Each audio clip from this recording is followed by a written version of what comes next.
इस कहानी के लेखक हैं पंचम प्रकाश। ये कहानी आज से 3 साल पहले की है, जब मैं अपनी पत्नी सविता के साथ एक ट्रिप पर गया था। एक ऐसा ट्रिप जहां सिर्फ मैं, वो और हमारा रोमांस था। लेकिन वहां कमरा नंबर 307 में बिताए एक रात की वजह से मानो मेरी पूरी जिंदगी बर्बाद हो गई, जिसे याद करके मेरा रोम रोम कांप उठता है। 3 साल पहले वो आज ही का दिन था जब हिमाचल की वादियों में हम एक दूसरे में खोए हुए थे। ट्रिप का वो आखिरी दिन था, इसलिए हमने डिसाइड किया कि वापस जाने से पहले हम एक बार फिर से आसपास की सभी जगह का राइड मारेंगे। शाम के करीब 5 बजे थे जब हम होटल से कार लेकर राइड के लिए निकले। हिमाचल की उन वादियों में जहाँ कोई भी मदहोश हो जाए, वहाँ के प्रकृति की सुंदरता को देखकर, और फिर मेरे साथ तो मेरी हमसफर भी थी, जिससे ये सफ़र और भी सुहाना हो गया। हम जगह जगह पर रुकते और सेल्फी लेते, और जहाँ कहीं सुनसान जगह मिलती तो हम रोमांस करने से भी पीछे नहीं हटते। बस गाड़ी रोकी, म्यूजिक स्टार्ट और हमारा कपल डांस शुरू। ऊंची पहाड़ी पर सविता को अपनी बाहों में भर के सनसेट देखने का भी अलग ही मज़ा था। पर ये सब करते करते हम काफ़ी दूर निकल गए थे, इतना कि हमें समय का भी पता नहीं चला कि रात के 10 बज गए थे। वैसे तो हम होटल से चेकआउट करके निकले थे और प्लान ये था कि रात को कहीं रास्ते में ही स्टे करते हुए सुबह घर को निकल लेंगे। पर अब हमारा प्लान ये बना कि हम नाइट ड्राइव करते हुए घर निकल लें। एक छोटे से ढाबे पर हम डिनर के लिए रुक गए। थोड़ा रेस्ट लेने के बाद हम वापस वहां से निकलने लगे। मैं बोल ही रहा था कि हम इस शॉर्टकट से निकल लेते हैं। इतने में ढाबे वाले आदमी ने कहा, ना साहब, यूँ आधी रात को वो रास्ता ना लीजिए। बहुत किस्से सुने हैं मैंने। जब भी कोई नया जोड़ा उस रास्ते से गुजरता है तो उसकी जान ले लेती है।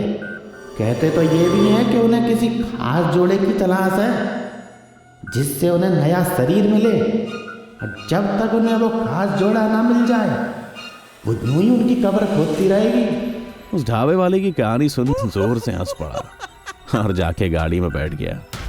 गाड़ी में बैठ के मैं हंसे ही जा रहा था। तभी सविता ने मुझसे कहा, विनोद, तुम्हें इस तरह से उसकी बातों पर हंसना नहीं चाहिए। क्या पता वो सच बोल रहा हो। मैंने गाड़ी स्टार्ट करते हुए सविता के हाथ को चूमा और कहा, जाने मन, ये गांव के लोग कहानी बनाने में एक्सपर्ट होते हैं, तुम ध्यान मत दो। और तुम्हारा डेविल तो तुम्हारे सामने बैठा है, जिससे तुम्हें कोई नहीं बचा सकता है। सविता ने मुस्कुराते हुए अपना हाथ पीछे खींच लिया और कहने लगी,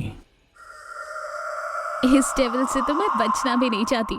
मैंने गियर बदला और गाड़ी को शॉर्टकट की तरफ ही मोड़ दिया, जिसके बाद रोमांटिक म्यूजिक के साथ हमारा सफर अपनी मंजिल की ओर बढ़े ही जा रहा था। रात के करीब 1 बज रहे थे और पहाड़ी के उस आरी तिरछी सड़क पर भी मेरी नजर कभी सामने सड़क पर होती तो कभी सविता की आंखों में। एक हाथ कार के स्टीयरिंग पर तो दूसरा सविता के हाथ में। दोनों इस रोमांटिक सफर का मजा ले रहे थे और आगे बढ़े जा रहे थे। थोड़ी देर बाद गाड़ी कटीले रास्ते से हाईवे की तरफ बढ़ गई थी और रास्ता बिल्कुल सीधा था, इसलिए मैं सड़क से ध्यान हटाकर सविता के हाथ को चूमने लगा। सविता ने मुझसे कहा, फिलहाल तुम गाड़ी चलाने पे कंसंट्रेट करो। मैंने रोमांटिक अंदाज में जवाब दिया, तो तुम अपने डेविल को रोक रही हो। मैं उसकी आंखों में देखकर कह रहा था कि उससे पहले वो सामने देखते हुए चिल्लाई, विनोद, संभाल के, बच्ची है। मैं गाड़ी को संभाल पाता उससे पहले हमारी टक्कर एक बच्ची और उसके पीछे आती एक औरत से हो गई और गाड़ी आउट ऑफ कंट्रोल होकर पत्थर से टकरा गई। अभी हमारी किस्मती थी जो हम बच गए, नहीं तो हमारी गाड़ी पलट भी सकती थी। गाड़ी के रुकते ही सविता ने खुद को संभाला और बाहर उन्हें देखने चली गई जो हमारी गाड़ी से टकराए थे। उसके पीछे मैं भी भागा भागा बाहर गया, पर बाहर दूर दूर तक हमें कुछ दिखाई नहीं, सड़क बिल्कुल साफ, जैसे कुछ हुआ ही ना हो। हम मुझे समझ नहीं आ रहा था कि हमारी गाड़ी से टक्कर हुई तो हुई किसकी। मुझे तो यही लगा कि ये मेरा वहम था, किसी की टक्कर मेरी गाड़ी से हुई है, या फिर ऐसा हुआ होगा कि कोई परिंदा टकरा गया होगा। पर मेरी पत्नी सविता ये मानने को तैयार नहीं थी। वो पता नहीं किस बच्ची और औरत की बात कर रही थी। मैंने कैसे भी उसे समझाया और वापस गाड़ी में बिठाया, पर जैसे ही मैंने गाड़ी स्टार्ट की, बोनट में से धुआं निकलने लग गया और गाड़ी बंद हो गई। मैंने सोचा चेक करूं कि आसपास कोई गैराज है या नहीं, पर ये क्या, मोबाइल में तो नेटवर्क ही नहीं था। तभी मेरी नजर सामने एक बोर्ड पर गई जिस पर लिखा था होटल 200 मीटर। मैं सविता के साथ उस साइन बोर्ड के डायरेक्शन में ही चला गया, जहां मुझे होटल तो नहीं पर एक कब्रिस्तान मिला, जिसके मेन गेट के ऊपर आधे चांद जैसे बोर्ड पर स्वर्ग से शमशान लिखा था। सविता को ये बोर्ड बहुत अजीब लगा और उसने कहा, भला कब्रिस्तान का नाम ऐसा कौन रखता है?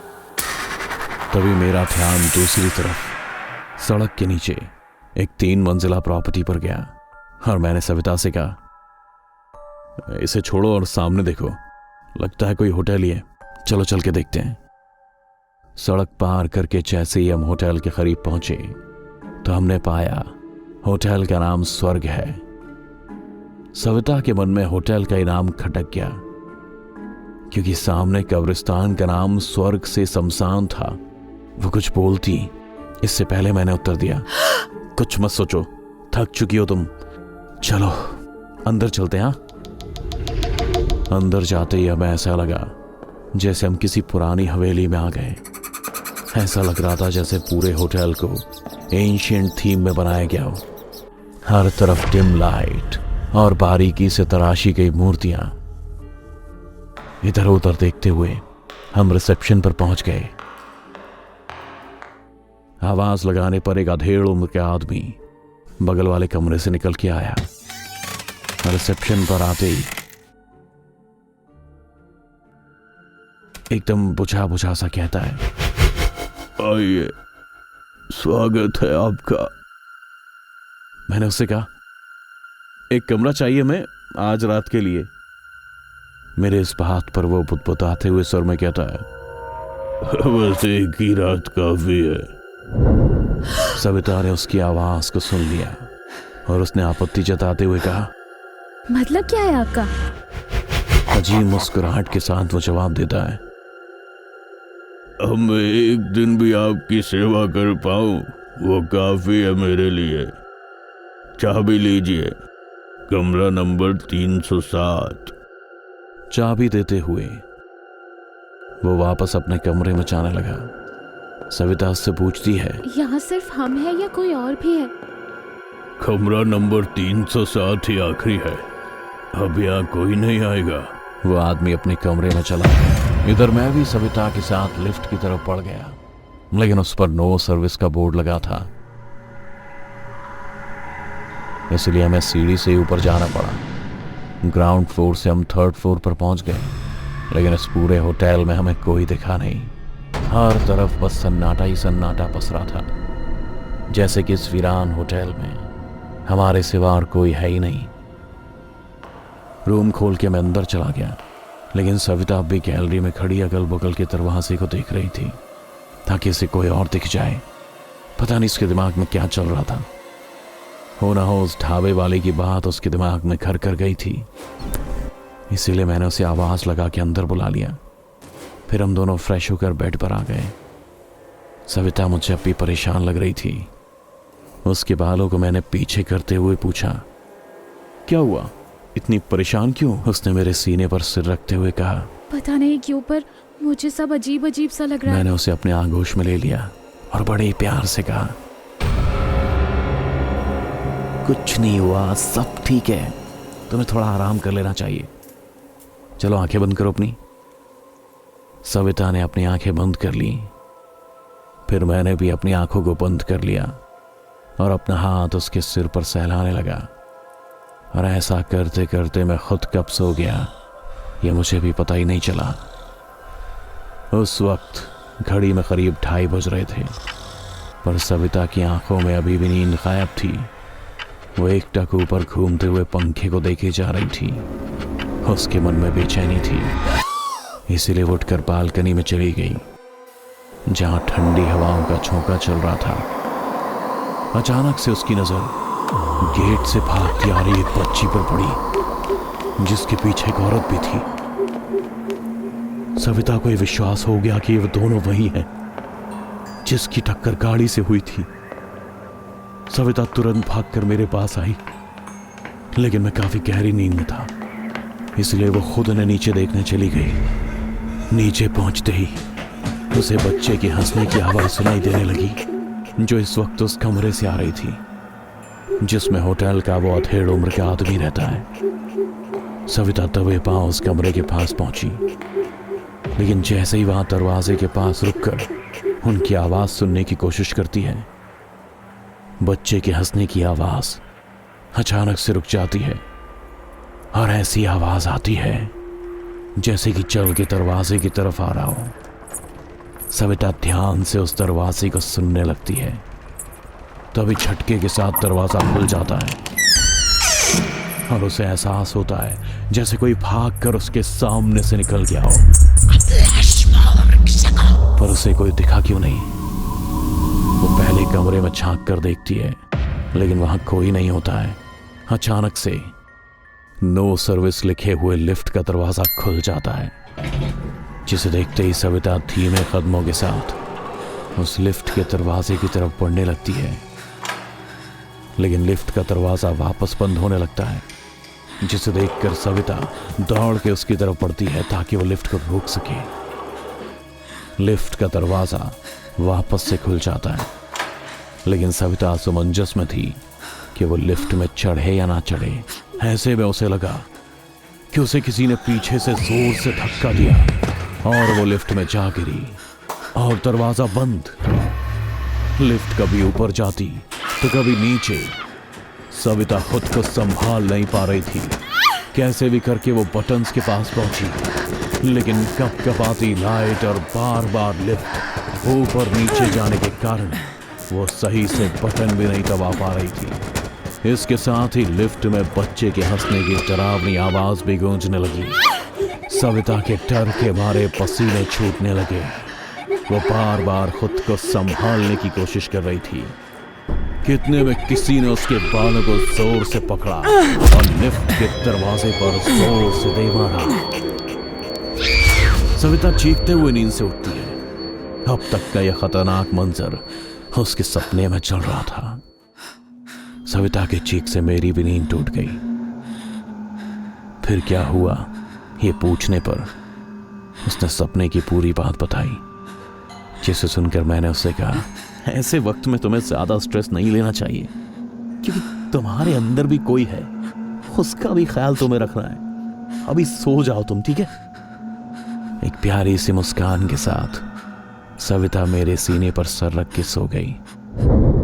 अगली सुबह हम दोनों नीचे पहुंचे तो हमने पाया कि गाड़ी हमारे होटल के दरवाजे पर लगी है और वह अधेड़ उम्र का आदमी गाड़ी के बगल में खड़ा है।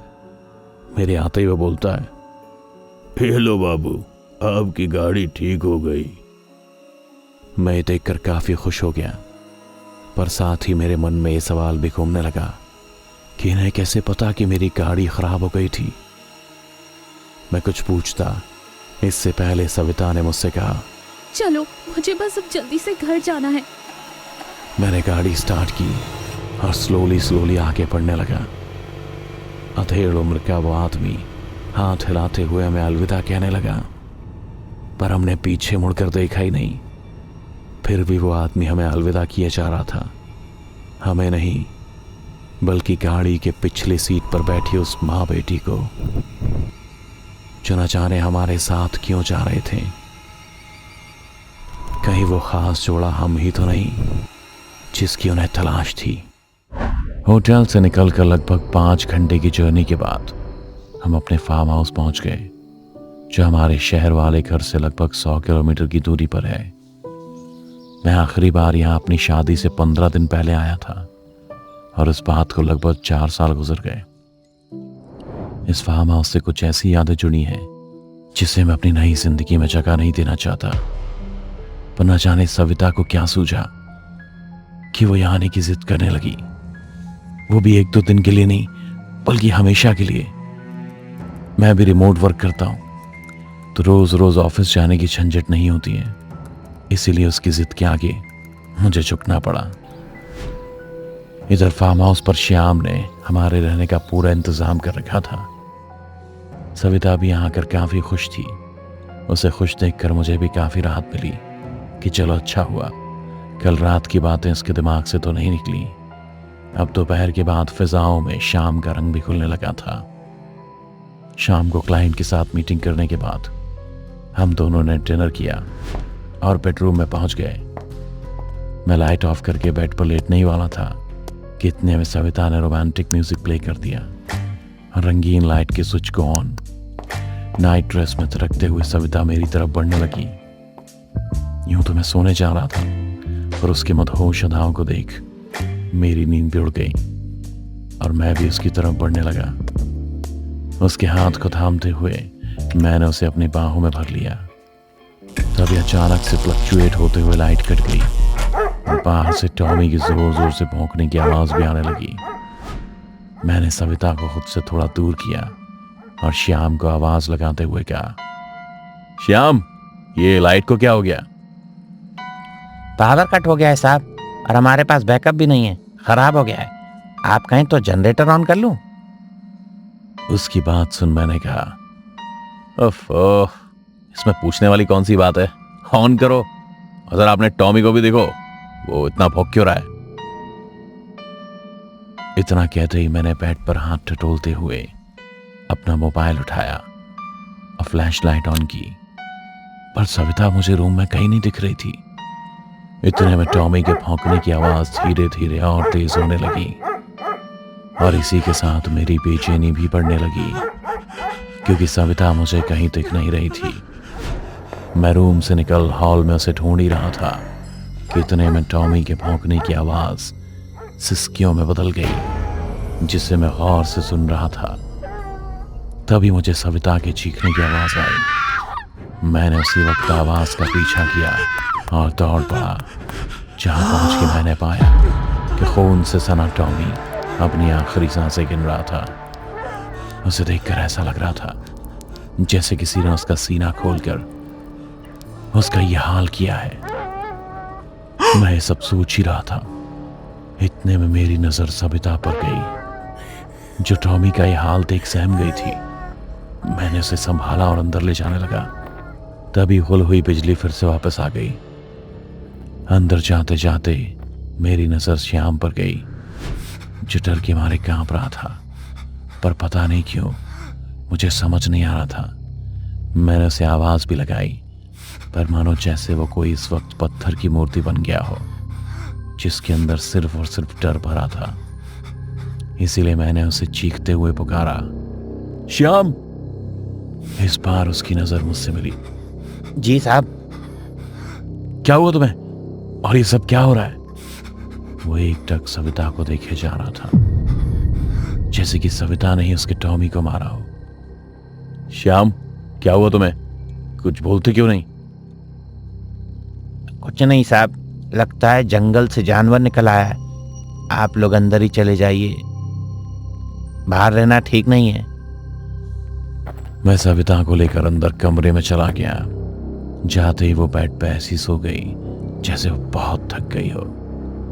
मैं भी मन मार कर उसके बगल में लेट गया, पर मेरी आंखों में जरा भी नींद नहीं थी, क्योंकि जब से हम उस शॉर्टकट से निकले सब बुराई हो रहा है। पहले एक्सीडेंट, फिर कमरा 307 में सविता को आने वाला वो खौफनाक सपना, और अब टॉमी। कुछ ना कुछ तो करना ही होगा। मैं सब सोच ही रहा था कि इतने में मुझे महसूस हुआ कि जैसे कि सविता ये देख रही है कि मैं सोया हूं या नहीं। इसलिए मैंने जानबूझकर सोने का नाटक किया ताकि मुझे सोता देख वो भी सो जाए, पर हुआ इसके ठीक उल्टा। जैसे ही उसे लगा कि मैं सो रहा हूं, तभी वो बिस्तर से उठ खड़ी हुई और कमरे से बाहर जाने लगी। उसके चलने का अंदाज बिल्कुल अलग था, जिस वजह से मैंने उसे रोका नहीं, बस उसके पीछे चलता रहा। मैंने पाया कि वो बगल वाले कमरे में चली गई। मैं छिपकर उसे बाहर देखने लगा। वो ना जाने क्यों अलमीरा से उन कपड़ों को निकालने लगी जो उसके थे भी नहीं। ना ही सविता को ऐसे कपड़े पहनने का शौक था। वो कपड़े उस अलमारी में 4 साल से बंद थे और सविता ने अलमारी में से एक वाइट कलर का गाउन निकाल कर पहन लिया। मैं ये सब देखकर अभी हैरान था। मुझे समझ नहीं आ रहा था कि आखिर सविता इतना पुराना गाउन क्यों पहन रही है। जैसे ही वो बाहर आने लगी, मैं वहीं हॉल के कोने में छिप गया और सविता को बाहर जाते हुए देखने लगा। वो फार्म हाउस के पीछे जंगल में जा रही थी, जहां श्याम टॉमी को दफनाकर उस पर मिट्टी डाल रहा था। पर जैसे ही श्याम की नजर सविता पर गई, वो डर के मारे कांपने लगा और न जाने सविता के बाजुओं में इतना दम कहां से आ गया था, जो उसने हट्टे खट्टे श्याम को गले से पकड़कर हवा में उठा दिया और उससे कहने लगी, तुझे क्या लगता है तू बच जाएगा? अरे तुझे तो मैं उस कुत्ते से भी दर्दनाक मौत दूंगी। सविता के मुंह से ये मरने मारने की बात सुन मेरा तो रोम रोम कांप उठा। हम मुझसे रहा नहीं गया और मैंने उसे चिल्लाते हुए टोक दिया, सविता ये क्या कर रहे हो तुम? मेरे इतने कहते ही उसने श्याम को झटके में छोड़ दिया और खुद बदहवास हो जमीन पर गिर पड़ी। मैंने बिना देरी किए उसे वहां कमरे में ले आया। बेड पर सुलाकर उसके चेहरे पर पानी के छींटे मारने लगा, पर उसे होश नहीं आ रहा था।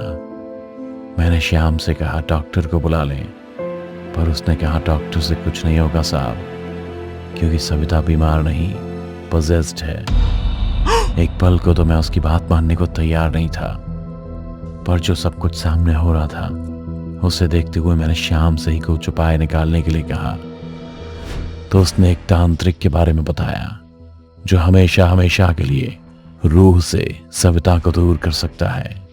पर वो यहाँ नहीं आ सकते, हमें उनके पास जाना होगा। पर फिलहाल के लिए हम पास के चर्च से पादरी को बुला सकते हैं।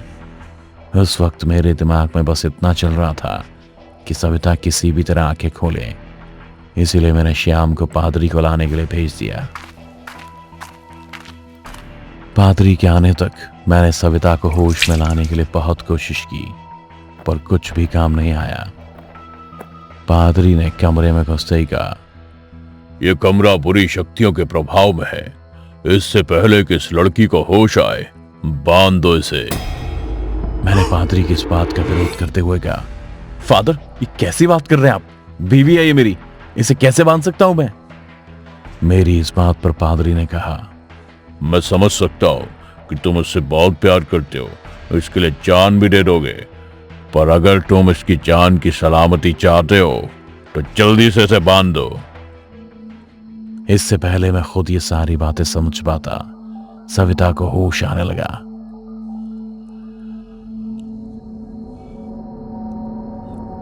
पर कुछ भी पहले की तरह नॉर्मल नहीं था। सविता की आंखें अभी खुली भी नहीं थी, पर वो अपने शरीर को ऐसे मरोड़ रही थी जैसे कि कोई रबर हो, और बिना ये सोचे समझे कि उसकी कोख में हमारा बच्चा पल रहा है। उसके चेहरे की रंगत बदलने लगी और पूरे शरीर पर ऐसे दरार आने लगी जैसे कि वो दीवार हो। वो फुसफुसाते हुए दर्द में कुछ बोल रही थी, जैसे कोई किसी के मातम पर रोना चाह रहा हो, पर गले से आवाज नहीं निकल रही हो। ये सब देख मेरी हालत ऐसी हो रही थी कि मैं कुछ बोल भी नहीं पा रहा था। तभी पादरी ने श्याम से कहा, बांध दो इसके हाथ पांव अभी के अभी।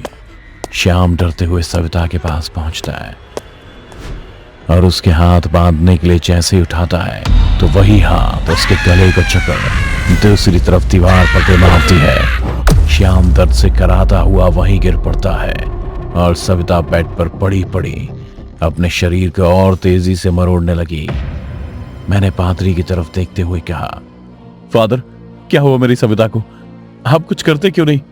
ऐसे तो ना सविता बचेगी और ना ही मेरा अजन्मा बच्चा। मेरी बात सुनते ही पादरी ने कहा, किसी ताकतवर रूह की कैद में है तुम्हारी बीवी, जो शरीर में रहे उसी को नुकसान पहुंचाती है। पादरी की तरह कहते ही सविता ने चीखते हुए खुद का ही गला पकड़ लिया और उसे जोर जोर से दबाने लगी। मैं अपने हाथ जोड़ पादरी के आगे गिड़गिड़ाने लगा, कुछ कीजिए और बचा लीजिए मेरी सविता और मेरे बच्चे को, प्लीज।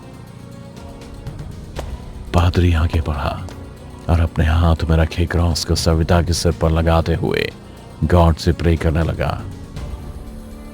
सविता का पूरा बदन उस बुरी आत्मा के प्रभाव से अकड़ने लगा और वो दर्द से छटपटाने लगी।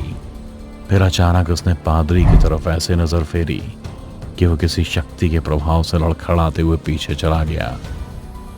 कमरे में एक तेज रोशनी फैली और एक रहस्यमयी दीवार बन गई, जिसके उस तरफ वही कमरा था जहां उस रात हम रुके थे, होटल स्वर्ग का कमरा नंबर 307। सविता बेड से उठ के उस पार चली गई और बोली, Did you miss me, Vinoo? इतना कहते ही वो रहस्यमयी दीवार गायब हो गई और उस दीवार के साथ मेरी पत्नी सविता भी। पर चाहते चाहते मुझे मालूम चल चुका था कि मेरी पत्नी सविता के शरीर पर किसकी रूह ने कब्जा किया हुआ है, जिसे याद कर मैंने चीखते हुए बस इतना कहा, नहीं कनिका, तुम ऐसा नहीं कर सकती। मेरे मुंह से कनिका सुन श्याम की भी रूह कांप गई। तभी पादरी ने मुझसे पूछा, ये कनिका कौन है? क्या किया था तुमने उसके साथ जो उसने सविता का ये हाल कर दिया? मुझे अब सब कुछ समझ आने लगा था कि मेरे साथ क्या हो रहा है। इसीलिए मैंने पादरी से नजरें मिलाए बिना कहा, फादर, कनिका मेरी जिंदगी का वो पन्ना है जिसे मैं दोबारा कभी पलटना नहीं चाहता था, पर वो वापस आ गई। अपनी शादी से पहले मैं अक्सर अपने फार्म हाउस जाया करता था। मुझे अच्छा लगता था। हमारे फार्म हाउस पर घूमने वाले सैलानी भी आते थे, स्टे करते, नाइट आउट करते। सबको मेरा फार्म हाउस बहुत अच्छा लगता था। लेकिन जब मैं अपने फार्म हाउस पर रुकता तो किसी और को स्टे करने की इजाजत नहीं दी जाती। फिर एक रात बाहर जोर से बारिश हो रही थी और श्याम भी कहीं बाहर गया हुआ था। इसलिए अच्छे मौसम का लुत्फ उठाने के लिए मैं बाहर बरामदे में बैठ गया। तभी मुझे फार्म हाउस के मेन गेट से एक लड़की अंदर आती दिखी। सफेद गाउन, खुले बाल और पीठ पर ट्रैवल बैग, ऊपर से नीचे तक पानी में सराबोर। जैसे जैसे वो मेरी तरफ आ रही थी वैसे वैसे मैं उसकी सुरमई आंखों में डूबता जा रहा था। तभी उसने कहा, एक्सक्यूज मी, क्या मुझे यहाँ पर कुछ दिनों का रेस्ट मिल सकता है? Actually I am traveller writer जो इधर घूमने आई थी। वो बारिश शुरू हो गई तो किसी ने मुझे यहाँ का पता बता दिया। वो लड़की बारिश में खड़ी अपनी बातें कहे जा रही थी। मैं भी उसकी निगाहों में खोया हुआ था। तभी उसने फिर कहा, एक्सक्यूज मी, मैं यहाँ रुक सकती हूँ या नहीं? इस बार उसके थोड़ा जोर से पूछने के बाद मेरा ध्यान गया कि वो बारिश में भीग रही है। अरे बाबा, कर लेना स्टे, यहाँ ऊपर शेड में आ जाओ, भीग रही हो तुम। थैंक्स टू गॉड, तुम्हें पता तो चला कि मैं भीग रही हूँ। इतना कहते हुए वो ऊपर बरामदे में आ गई। मैंने उसे टॉवल और उसके साथ ही अपनी टी शर्ट और शॉर्ट्स दिला कर दिए, क्योंकि उसके कपड़ों के साथ साथ सामान भी इस तेज बरसात में भीग गए थे। वो वही टॉवल से अपने बालों को सुखाने लगी। मैं भी चुपचाप पानी में सराबोर उसके भीगे बदन को निहारने लगा। तभी वो बोली, अब कपड़े भी यहीं बदल लूं या यहाँ कोई रूम भी है? अरे है ना रूम, आओ दिखाता हूँ। मैंने पहले अपने बगल वाला रूम दे दिया और मैं अपने रूम में चला गया। कुछ देर बाद मुझे किचन से आवाज सुनाई दी। मुझे ऐसा लगा कि श्याम आ गया, पर जैसे ही बाहर निकला तो वहां वो लड़की थी। टी शर्ट, शॉर्ट और खुले बाल में तो वो पहले से भी ज्यादा खूबसूरत लग रही थी। मुझे देखते ही उसने पूछा, नाम क्या है तुम्हारा? जैसे ही मैंने उसे अपना नाम विनोद बताया, वो कहने लगी, काफी ओल्ड है, इसीलिए मुझे विनू कहेगी। श्याम के आने तक उसे ऐसा लग रहा था कि मैं यहाँ का नौकर हूँ, पर जैसे ही उसे पता चला कि फार्म हाउस ही मेरा है तो वो थोड़ा सहज हो गई, पर जल्दी ही पहले वाले अवतार में वापस भी आ गई, जैसे ना तो मैं उसके लिए नया हूँ और ना ही तो जगह। हम दोनों के बीच काफ़ी बातें होने लगी। मैंने उसे आसपास की सभी जगह का टूर भी कराया। अब हम दोनों रात रात भर साथ में मूवी भी देखने लगे। इस बीच हमें ध्यान ही नहीं रहता कि हम एक ही कमरे में सो गए। एक रात कनिका और मैं हॉरर मूवी देख रहे थे, तभी डर के मारे वो मेरे बेहद करीब आ गई, इतना कि हम दोनों खुद को रोक ही नहीं पाए। इन सभी चीज़ों के बीच मैं ये भूल ही गया कि कुछ हफ्तों बाद मेरी शादी है। एक दिन कनिका बहुत ही खुश होकर मेरे पास आई कि विनू, मुझे कुछ बताना है, पर तभी मेरी माँ का कॉल आ गया जो मुझे वापस घर बुला रही थी, क्योंकि मेरी शादी में अब सिर्फ 15 ही दिन बचे थे। मेरी इन बातों को सुन कनिका की आंख आंसू से टकबका गई। कॉल रख के जैसे ही मैंने उसके पास जाना चाहा, उसने उंगली दिखाते हुए मुझे रोक दिया। स्टॉप विनू, अब और नहीं। तुम्हारे लिए ये सब टाइम पास होगा, पर मेरे लिए नहीं। इतना कहते ही उसने अपना थोड़ा बहुत सामान लिया और निकल गई। ना तो मैं जान पाया कि वो क्या कहने वाली थी, और ना ही मैं उसे समझा पाया कि मेरे लिए भी सब टाइम पास नहीं था, पर मैं शादी से मना नहीं कर सकता था, इसलिए मैं भी वहां से अपने घर के लिए निकल गया। अपनी पूरी दास्तां पादरी को सुनाते हुए मैंने कहा, मुझे समझ नहीं आ रहा कि अगर उसे मेरे की ऐसी दिक्कत है तो मेरी जगह वो सविता को क्यों चोट पहुंचा रही है, और वो उसे उस कमरे में क्यों ले गई जहां हम उस रात रुके थे। फादर, आखिर कनिका मरी कैसे? मेरी बात सुन फादर ने कहा, मुझे लगता है तुम्हें भी वहां जाना चाहिए जहां वो सविता को लेकर गई है, वहीं तुम्हें अपने सवालों का जवाब मिलेगा। फादर की बात खत्म होते ही मैं सीधे होटल स्वर्ग के लिए निकल पड़ा। मुझे याद नहीं कि मैंने अपनी जिंदगी में कभी इससे तेज गाड़ी चलाई थी। वहां पहुंचते ही मैंने पाया कि होटल स्वर्ग उस रात से बिल्कुल अलग है। उस रात इस होटल में चमक थी, पर आज ये बिल्कुल वीरान है, मानो जैसे यहां सालों से कोई नहीं आया हो। और होटल का दरवाजा भी बंद था। जैसे ही उसे खोलने के लिए मैंने अपना हाथ आगे बढ़ाया, तभी दरवाजा एक झटके में अपने आप खुल गया। मेरी तो डर से रूह कांप गई। मैं भागता हुआ रिसेप्शन के पास पहुंचा, जहां पहले की तरह कोई नहीं था। फिर मुझे वो कमरा याद आया जहां से पहले वो अधेड़ उम्र का आदमी निकला था। उस कमरे की तरफ मैं जैसे ही बढ़ा, मेरा चेहरा मकड़ी के मोटे जाल में फंस गया और मेरे चेहरे पर मकड़ियां चलने लगी। जैसे तैसे मैं उस कमरे के पास पहुंचा, जिसका दरवाजा खोलते ही अंदर से निकलने वाले चमगादड़ के झुंड ने मुझे जमीन पर गिरने पर मजबूर कर दिया, जिस पर से काली बिल्ली मुझे नोचते हुए ऊपर भाग गई। मेरे शरीर से लेकर चेहरे तक पर खरोंच के लाल निशान उभर आए थे। अंदर घुसते ही मैंने पाया कि एक दीवार पर एक धूल खाई हुई तस्वीर लगी है, जिसमें उस अधेड़ उम्र के आदमी के दाएं बाएं दोनों तरफ कनिका है। पर कनिका उसके साथ है ही क्यों? क्या रिश्ता है उसका इसके साथ? मुझे कुछ भी समझ नहीं आ रहा था।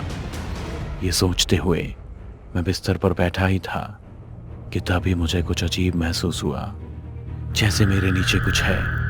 मैंने उठकर देखा तो वो एक कंकाल था, और वहीं दूसरी तरफ जमीन के एक कोने में भी एक कंकाल पड़ा था, मानो जैसे सो रहा हो। डर के मारे तो मेरी चीख निकल गई। तभी मेरी नजर पैरों के निशान पर गई, जिन्हें देख ऐसा लग रहा था जैसे कोई उल्टे पांव कहीं जा रहा है। मैं डरते डरते उन्हीं पांव के निशानों को फॉलो करते हुए कमरा नंबर 307 के पास पहुंच गया, जहां अंदर से ठक ठक की आवाज आ रही थी। मैंने धीमे से दरवाजा खोला तो देखा सविता कुर्सी पर बैठी हुई है और टेबल पर अपनी हथेली फैलाए चाकू से अपनी उंगली के बीच में मार रही है। कभी उसका चाकू उंगली के बीच टेबल पर लग रहा था, तो कभी उंगलियों पर। टेबल से जमीन पर धीरे धीरे खून टप टप करके बह रहा था। तभी सविता के अंदर समाई कनिका ने कहा, आ गए विनू? उसकी आवाज सुन मैं सहम गया, पर मैंने हिम्मत कर आगे बढ़ते हुए कहा, देखो कनिका, मैं मानता हूं कि तुम मुझसे नाराज हो क्योंकि मैंने किसी और से शादी कर ली। मैं ये कहते हुए आगे बढ़ ही रहा था कि उसने चीखते हुए चाकू सविता की हथेली में धंसा दिया और वापस उसे निकालते हुए मेरी तरफ बढ़ी। अगर एक शब्द और बोला तो ये चाकू सीधे तेरी बीवी के पेट में मार दूंगी।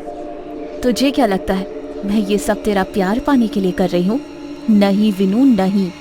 मैं लौट के आई हूँ तो अपनी जुड़वा बहन मोनिका की मौत का बदला लेने, जिसका रेप कर तूने उसे मार दिया। फिर उसके आगे जो उसने कहा उसे सुन के तो मेरा दिमाग ही हिल गया। मोनिका कनिका की जुड़वा बहन है और दोनों इस होटल की मालिक की बेटी। कनिका के मुताबिक जब वो मुझे छोड़ फार्म हाउस से गई तो उसे ढूंढते हुए उसकी जुड़वा बहन मोनिका फार्म हाउस पर आई थी, क्योंकि कनिका ने उनसे काफी समय से कांटेक्ट नहीं किया था। होटल पहुंच जब कनिका को पता चला कि मोनिका उसे ढूंढते हुए फार्म हाउस आई है, तो वो भी वापस आई, जहां उसने देखा कि श्याम फार्म हाउस के पीछे गड्ढा खोद रहा है और बेजान उसकी बहन अपनी अंतिम सांस ले रही थी। जैसे ही कनिका उसके पास पहुंची तो उसने अपना दम तोड़ दिया और श्याम पर टूट पड़ी, लेकिन श्याम ने बड़ी चालाकी से अपना सारा किया धरा मेरे नाम से जोड़ दिया। जब कनिका अपने पिता के पास अपनी जुड़वा बहन की लाश लेकर पहुंची तो उनका बुरा हाल हो गया और मोनिका की जान जाने का कारण उन्होंने कनिका को समझ लिया। उन्होंने तो ये तक कह दिया कि अच्छा रहता कि मोनिका की जगह कनिका मर जाती। ये सुनकर कनिका टूट गई और उसने अपने पापा की दराज से उनकी पिस्तौल निकाली और खुद को गोली मारने ही वाली थी कि उसके पापा बीच में आ गए और खींचा ताने में गोली उसके पापा को लग गई और उन्होंने कनिका के सामने ही अपना दम तोड़ दिया। एक ही झटके में उसकी दुनिया उजड़ गई।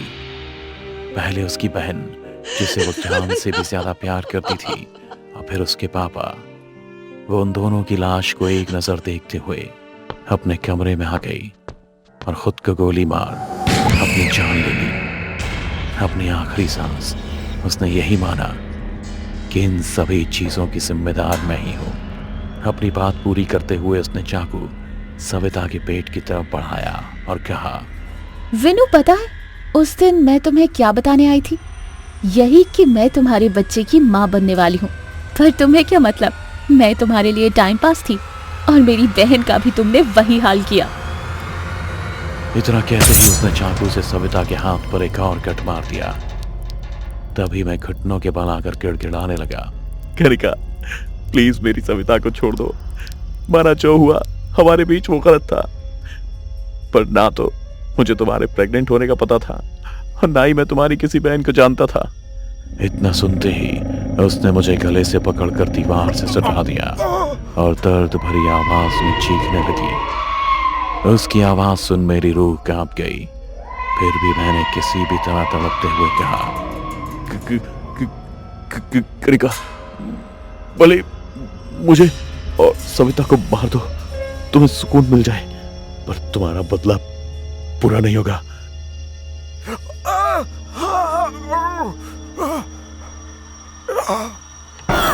इतना सुनते ही उसने मेरे गले को छोड़ दिया और जोर जोर से चीखने लगी और सविता के शरीर को फिर से मरोड़ने लगी। ऐसा लग रहा था जैसे वो मेरे बच्चे को मार देना चाहती है। मैं उससे लड़ नहीं सकता था क्योंकि वो शरीर मेरी ही बीवी का है, इसीलिए मैं उसके सामने गिड़गिड़ाने लगा, कनिका अगर मुझे तुम्हारी प्रेगनेंसी के बारे में पता होता तो मैं तुम्हें कभी अकेला नहीं छोड़ता, और उस वक्त भले ही मैंने तुम्हारा साथ नहीं दिया पर आज दे सकता हूं। तुम्हारी बहन के हत्यारे को तुम्हें सौंप के अपनी गलती सुधारने का एक मौका दे दो कनिका, और मेरे बीवी और बच्चों को छोड़ दो। इतना सुनते ही वो तेजी से मेरी तरफ बढ़ी और फिर से मुझे गले से पकड़ते हुए दीवार से सटा दिया। अगर इस बार पीछे हटे तो न सविता बचेगी और ना ही उसके पेट का बच्चा। इतना कहते ही सविता बेजान होकर मेरे ऊपर गिर पड़ी। उसके हाथ से अभी भी खून निकल रहा था। मैंने अपनी जेब से रुमाल निकाला और उसके हाथ में बांध दिया। फिर श्याम को कॉल लगाकर मैंने कहा, श्याम चलते चलते तुम होटल स्वर्ग के कमरा नंबर 307 में आ जाओ, सविता को हॉस्पिटल लेकर जाना है।